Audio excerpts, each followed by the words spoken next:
All right, welcome back. So in this section, we're going to be covering indexing and partitioning. I'm not going to do any hands-on in this section. I'm just going to go over the theoretical stuff, and then in the data retention section, I will show actually creating a partitioned table.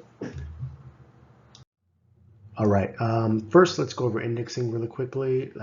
We bunched them up because indexing is kind of a fast topic, but basically what is the purpose of indexing? Indexing is a concept that is used basically for all databases. Its main appeal is it speeds up the search for specific rows. So, for example, your database probably has a bunch of data in it, but I think intuitively you would know, for example, that some data will need to be used more frequently than others, or will need to be searched on more frequently than others. So you can set the index for those columns, and that will help for search speed. So in GridDB, there are two types of indexing. There's the tree type and there's a spatial type. Basically, the tree type is the one that you would use for basically every use case. And then unless you have spatial data, then you would use a spatial indexing. So with the tree index, you can do more than one column with a max of 16. And yeah, of course, spatial is just geometry type collection container. So when would you use indexing? Basically, kind of what I said. So it's a column that is frequently searched and sorted, that kind of thing, or a column that is frequently used in the condition of the where section of TQL, basically same thing as searching and sorting. And if it's a high cardinality column, basically a column that has very few duplicated values, you may want to index that. All right, and next we're going to be thinking, what is partitioning? Partitioning is basically the concept of subdividing containers and indexes into smaller pieces. This process really helps to help manage large projects. And it comes with the obvious benefits like performance and availability. So performance, of course, if you have things subdivided in a logical way into smaller chunks, that makes sense. The database can keep them in memory longer, and it'll have much faster results for you as a developer. Availability also, if you're working on a multi-node cluster, for example, you can kind of subdivide your data into many different nodes, which helps A, performance, and B, with the availability. If one node goes down, you still have some in another node. And then one special case is that in GridDB, if you use partitioning, you will have access to the expiry release function, which there's another section in this course that goes over that. So I will not go over that too much here, but basically you can set expiry release rules for a partition in your database. So basically in that partition, if one of the rows exceeds the rule that you have created for that partition, the entire partition will drop into cold data. All right. All right, and here I basically just ripped this from the docs, but it's kind of trying to show you the benefits of partitioning by showing you what happens when you don't use partitioning, right? So generally, if you just have a small project, obviously you don't really need to worry about it. But let's say you have a gigantic table or container. You can see in the graphic here the kind of pain points that may arise if you have a multi-node cluster and you're not utilizing partitioning, right? So you just have this large table and you're working on this table, but your server can only put in a small chunk of it into the working memory because it's huge. So you're going to have a lot of slowdown because the database is going to have to constantly swap between very, very slow, even SSD, is very slow compared to RAM. And that's, not very efficient. So because the data is so large,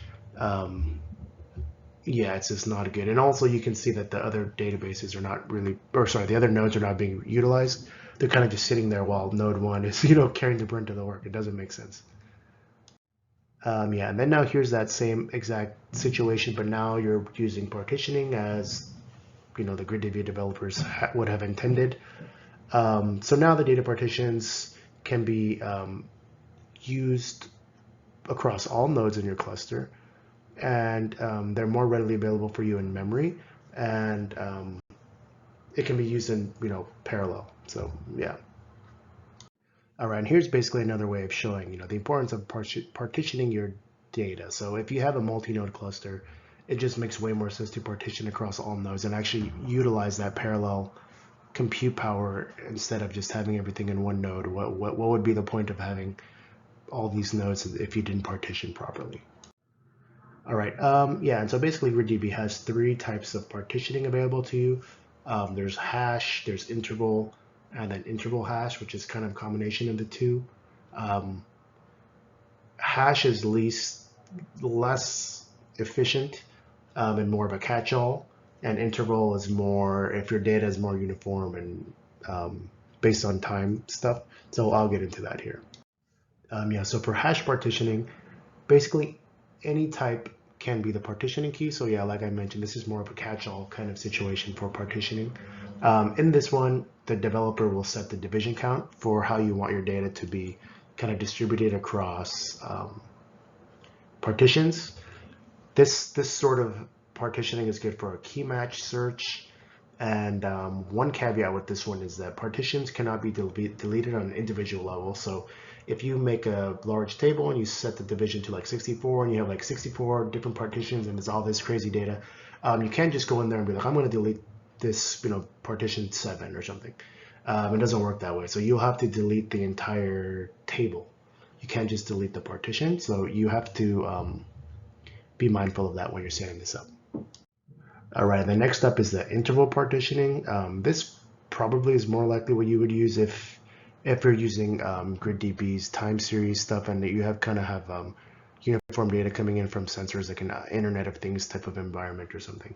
But basically the partition is specified by interval, and the partition is auto set by GridDB based on the interval you set. So you can set like a 5-day or something interval, and it'll kind of divide your data into partitions of 5 days and that kind of thing. And one benefit of using this, because it's more of a time series focused partitioning, is if you set this on your table, now you are allowed to use the expire release function, because as mentioned, each partition is set by time interval. So you can set, okay, if data is older than 10 days, please remove. And then since the data is kind of set in intervals of like, let's say 2 days, once that data gets too old, according to your expire release function, it'll be deleted. So there's another video on that, so I won't get into it too much. All right, and the next thing is the key must be of number type. So like bool, or no, sorry, not bool, exactly not bool actually. It'd be like a long or double, like a float, anything like that. Or of course also a timestamp. And then one caveat is that column needs to have a condition of not null. It cannot be null at all. And then the other thing was on this partitioning, partitions are able to be individually deleted, not like the hash. As you can see with the expire release function, that basically happens automatically, but you can manually do that as well. All right, and the last one here is the interval hash partitioning. So as mentioned, and you could probably tell from the name, it's a combination of both. So your data will be divided by the intervals as set, but then it'll also be divided again by the hash partitioning function. So it's kind of, both. And since it does do interval partitioning as the foremost kind of partitioning method, it does allow for the expire release function. And it's kind of confusing, but basically a group of data partitions that are in the same range of interval, those can be deleted. But if they are further subdivided by hashing underneath that, those cannot be deleted. So yeah, it's kind of confusing, but yeah, that's how it goes. All right, so the last thing we want to discuss is you're probably wondering when to use which partition. I kind of touched on it already, but basically, if you have a width of range of data that divides equally, or that can be determined for the values of the partitioning key, you should use interval or interval hash. Basically, so you can see in the graphic here, if the data is kind of uniform throughout like 7 days of data, so basically you have some sensors that all push up data in regular intervals, then you should use interval or interval hash depending on how you want to get, how partitioned you want to get. I would guess interval is probably just the easiest way. But if your data is kind of, as you can see in the bottom picture, just not very uniform, just kind of all over the place, and then yeah, you should not use interval. Doesn't make sense. So you should just use hash partitioning. So yeah, if they cannot be divided equally, then yeah, use hash. That's basically the point. Um, yeah, and when you're using hash partitioning, the parallel access to the entire table and the partition pruning, which is enabled only for exact match, can be system performance can be improved. Yeah, basically, um, if you want to use hash partitioning, yeah, it's better if you have a bunch of nodes.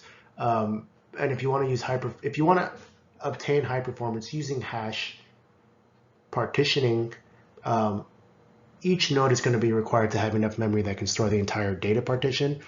So I think that makes sense just on its face, right? So you have a bunch of data and a bunch of different nodes that's partitioned using hash partitioning. If you want to query that in the fastest way possible, then yeah, of course, each node needs to have all of that data ready to be used in its memory banks. One section in node A, one section in node B, etc. Then you can query very, very fast because RAM speed is very fast.